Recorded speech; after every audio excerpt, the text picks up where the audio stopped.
তার কাছে আমরা একটি কঙ্কাল ফুল বডি পাই, একটি মানব কঙ্কালের ফুল বডি পাই।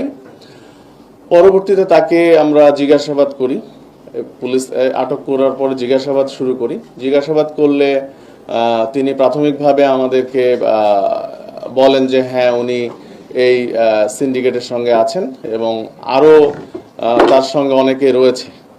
তো তাৎক্ষণিক ওনার সঙ্গে আমরা কথাবার্তা বলার এক পর্যায়ে উনি বলেন যে আরও দুইজন এই আমাদের তেজগাঁ কলেজের সামনে অবস্থান করছে এই মানব কঙ্কাল সহ। তো আমরা আরেকটি টিমকে ওখানে পাঠাই, তাৎক্ষণিক গিয়ে ওখানে আরও দুইজনকে আমরা পাই। তো প্রথম ব্যক্তি যাকে পেলাম তার নাম কাজী জহুরুল ইসলাম ওরফে সৌমিক।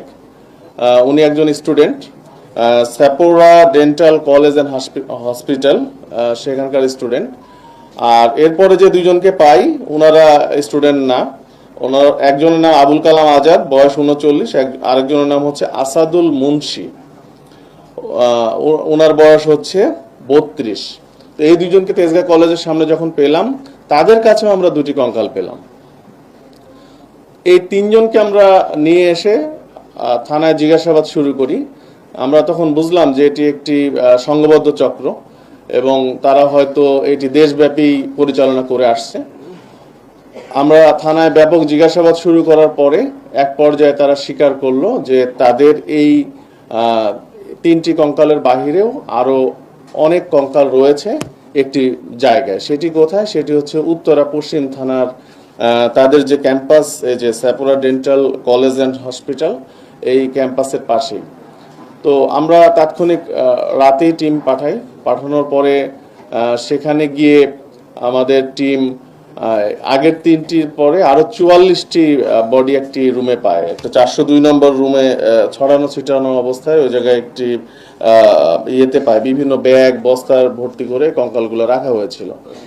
তো সেখানে 44টি পেলাম আমরা। টোটাল 47টি কঙ্কাল আমরা তখন জব্দ করলাম। জব্দ করে আমরা তাদেরকে জিজ্ঞাসাবাদ করলাম। জিজ্ঞাসাবাদে তারা বললেন যে এদের যে মূল হোতা ফয়সাল, সে দীর্ঘদিন যাবত এই ব্যবসার সঙ্গে যুক্ত।